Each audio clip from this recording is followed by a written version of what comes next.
Assalamualaikum warahmatullahi wabarakatuh. Ensiklopedia Al-Fatih kembali ke hadapan Anda untuk berbagi info Islami. Semoga menginspirasi aktivitas Anda hari ini.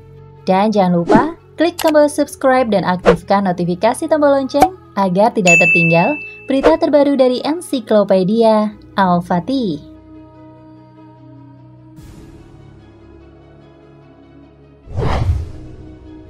Di antara sebab ketergelinciran dalam memahami hadis-hadis akhir zaman adalah terlalu cepat mencocokkan realita dengan hadis tanpa adanya kajian yang mendalam. Melihat satu kecocokan antara keduanya, kemudian langsung menghukumi bahwa yang dimaksud dengan hadis tersebut adalah realita tersebut. Sebagai contoh, saat Nabi Muhammad SAW menjelaskan bahwa di akhir zaman nanti umat beliau akan terpecah menjadi 73 golongan.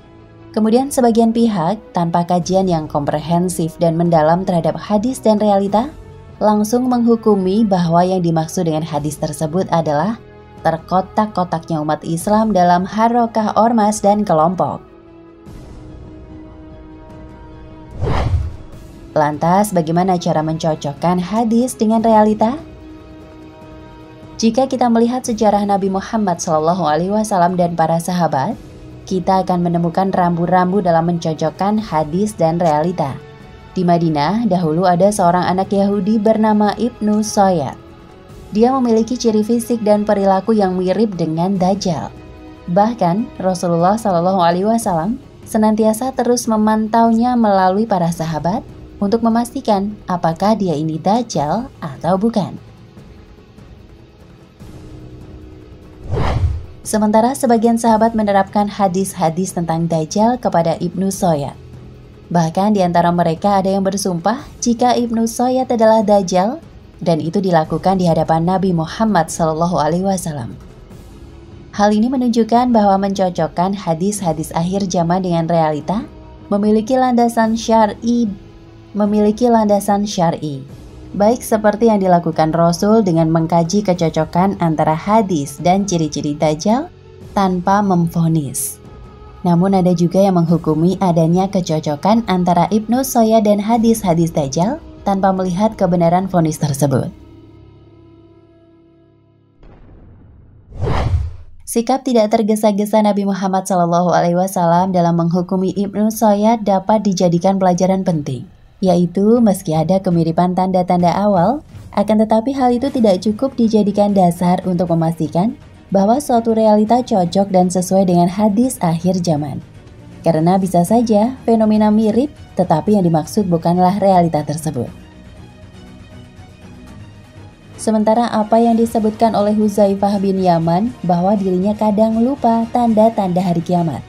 Namun jika ada sebuah fenomena yang sesuai, barulah dia ingat bahwa fenomena tersebut adalah tanda hari kiamat. Sebagaimana lupanya seseorang terhadap orang lain, dan jika ketemu lagi, baru ingat kembali.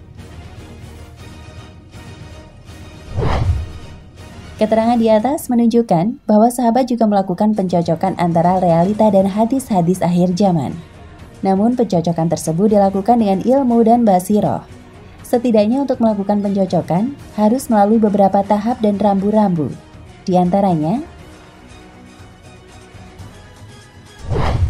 pertama, mengkaji kecocokan hadis dengan realita secara komprehensif. Poin ini disimpulkan dari apa yang dilakukan oleh Rasulullah SAW terhadap Ibnu Soyad. Beliau selalu memantau keadaan Ibnu Soyad dari waktu ke waktu dengan tujuan melihat sejauh mana kecocokan antara sifat-sifat Dajjal pada Ibnu Soyad. Dan kita tentunya tahu bahwa beliau adalah orang yang paling paham tentang sifat-sifat Dajjal. Oleh karena itu, untuk mengkaji kecocokan antara hadis akhir zaman dengan realita, perlunya dua komponen utama.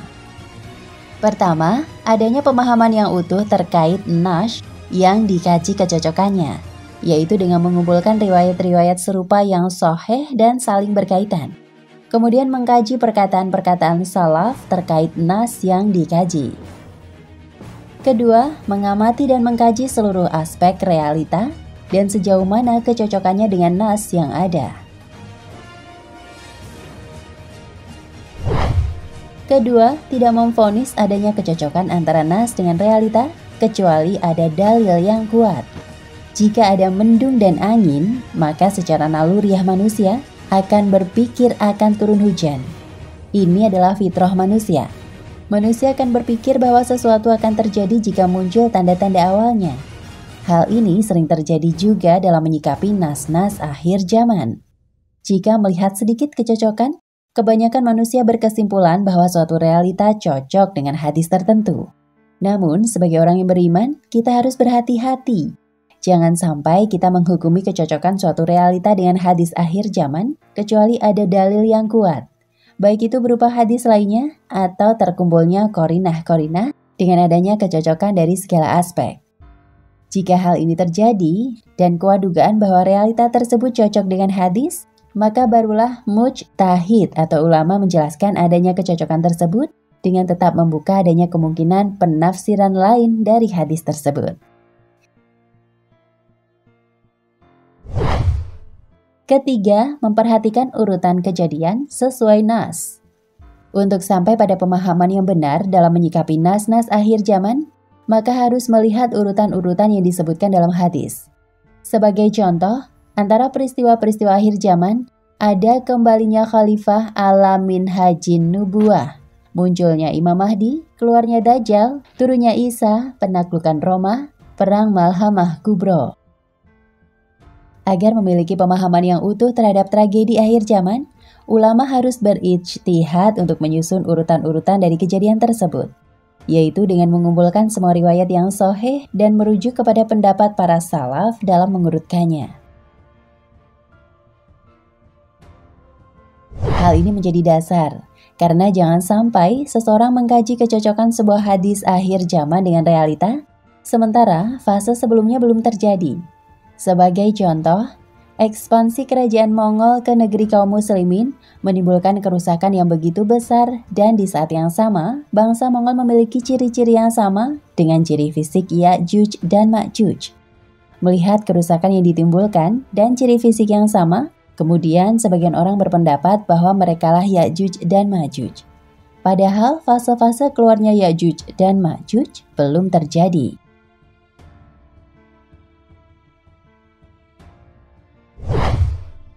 Keempat, menimbang maslahat dan mafsadat.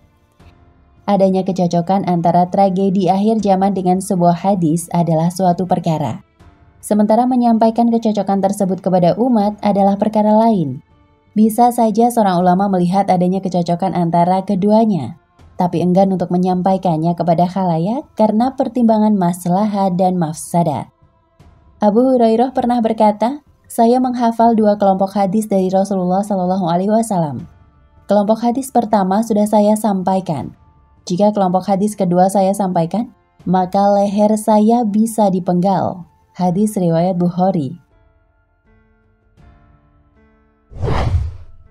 Mengomentari perkataan Abu Hurairah, Ibnu Katsir berkata, kelompok hadis yang tidak disampaikannya adalah hadis-hadis fitnah akhir zaman, perang akhir zaman, dan perang-perang yang akan terjadi di kemudian hari.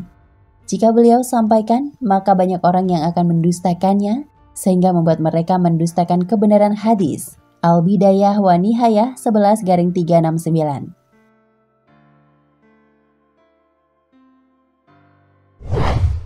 Apa yang dilakukan oleh Abu Hurairah juga dilakukan oleh Huzaifah bin Yaman. Beliau adalah pemegang rahasia Rasulullah SAW.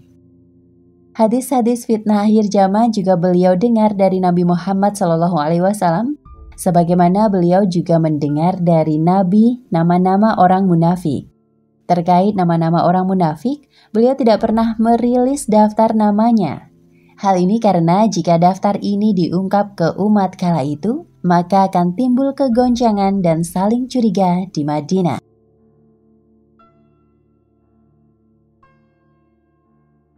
Nah, pemirsa Ensiklopedia Al-Fatih, sampai di sini perjumpaan kita kali ini. Semoga menginspirasi.